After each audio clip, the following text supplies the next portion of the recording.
මෙන්න මේ විදිහට තියෙන ෆොටෝ එකක් මෙන්න මේ විදිහට එඩිට් කරගන්න යූස් කරන්න පුළුවන් දැන්ට තියෙන හොඳම ෆොටෝ එඩිටින් ඇප්ස් 3 මොනවාද කියලා බලමුද?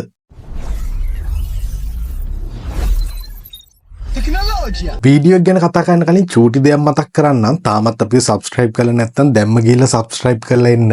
එතකොට ඉස්සරහටත් මේ වගේ වීඩියෝස් ඔයාලට ලේසියෙන්ම බලන්න පුළුවන්. හරි එහෙනම් අපි අද බලමු දැනට ස්මාර්ට්ෆෝන් එකකින් යූස් කරන්න පුළුවන් හොඳම ෆොටෝ එඩිටින් ඇප්ස් 3 මොනවාද කියලා. නම්බර් 1 තමයි Snapseed. මේක Google සමාගමේ ඇප් එකක් වගේම මේ ඇප් එක අපිට සම්පූර්ණයෙන්ම ෆ්‍රී අපිට full access use කරන්න පුළුවන්. මේකෙන් ඔයාට brightness, contrast, saturation වගේ basic edit tunes වගේම curves සරහා image එකේ color management කරගන්නත් පුළුවන්. ඒ වගේ මේ ඇප් එකේ filters වගේ දේවල් ගොඩක් තියෙනවා. මම මේ ඇප් එකේ කැමති coolම feature එක තමයි raw photos edit කරන්න පුළුවන් එක. මේ ඇප් එක use කරන එකේ විදියට ගත්තොත් අපට 100%ක්ම ෆ්‍රී වගේම ඇඩ්ස් රන් වෙන්නෙත් නැහැ. ඒ වගේම ෆොටෝ එඩිටින් බිගිනර් කෙනෙක්ට වුණත් මේ ඇප් එක හරිම ලේසියෙන් යූස් කරලා එඩිට් එකක් කරගන්න පුළුවන්. මේ ඇප් එක Android වගේම iOS මොබයිල් වලටත් ඩවුන්ලෝඩ් කරගන්නත් පුළුවන්. මේ ඇප් එකේ තියෙන අවාසි තමයි මේ ඇප් එකේ අපට layers panel එකක් බලා ගන්න හම්බ වෙන්නේ නැහැ. ඒ වගේම ටෙක්ස්ට් එකක් ඇඩ් කරනකොටත් මේකේ advanced features ගොඩක් අඩුයි. නම්බර් 2 තමයි PixArt. මේ ඇප් එකත් Android වගේම iOS වලටත් ඩවුන්ලෝඩ් කරගන්න පුළුවන්. ඒ වගේම මේ ඇප් එක අපට free use කරන්න වගේම paid version එකකුත් මේ ඇප් එකේ තියෙනවා.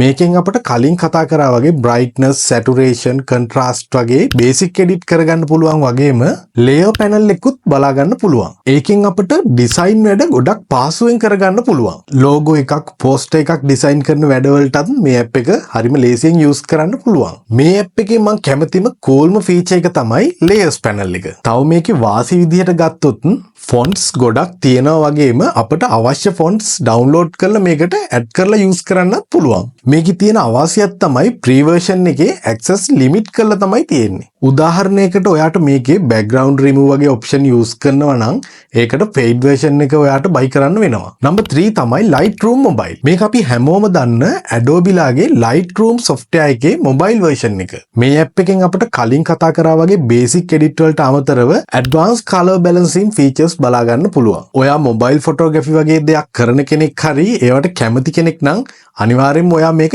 use කරන්න ඕන app එකක්. මේ app එකේ මම ආස coolම feature එක තමයි edit කරන photo එකේ තියෙන ඕනම color එකක් වෙන් කරලා අරගෙන color management කරගන්න පුළුවන්. මේකත් අපිට Android වගේම iOS phone වලටත් download කරලා use කරන්න පුළුවන්. මේ app එකේ තියෙන වාසි විදිහට අපිට ගන්න පුළුවන් filters වගේ දේවල් මේ app එකේ ගොඩක් තියෙනවා. ඒ වගේම මේ app එක raw editing support කරනවා. මේකේ අවාසියක් තමයි background remove, healing වගේ tools use කරනවා නම් ඔයාට අනිවාර්යෙන්ම paid version එක මිලදීලා ගන්න වෙනවා. හරි අපි අද කතා කරේ දැන්ට තියෙන හොඳම photo editing apps 3ක් වගේම මම පෞද්ගලිකව මේ apps 3 දැන්ට use කරනවත් ඒ වගේම මේ app එක ගැන ඔයාලත් දන්න දෙයක් තියෙනවා නම් පහලින් comment එකක් දාගෙන යමු. තව පොඩි secret දෙයක් කියන්නම්. මේ paid apps Android phone එකකින් pre-use කරන්නේ කොහොමද කියලා දැනගන්න ඕන නම් Facebook page එකට ගිහිල්ලා අපිට private message එකක් එවන්න. ඒ වගේම channel එකක් subscribe කරලා අපිත් එක්ක එකතු වෙන්න අමතක කරන්නත් එපා.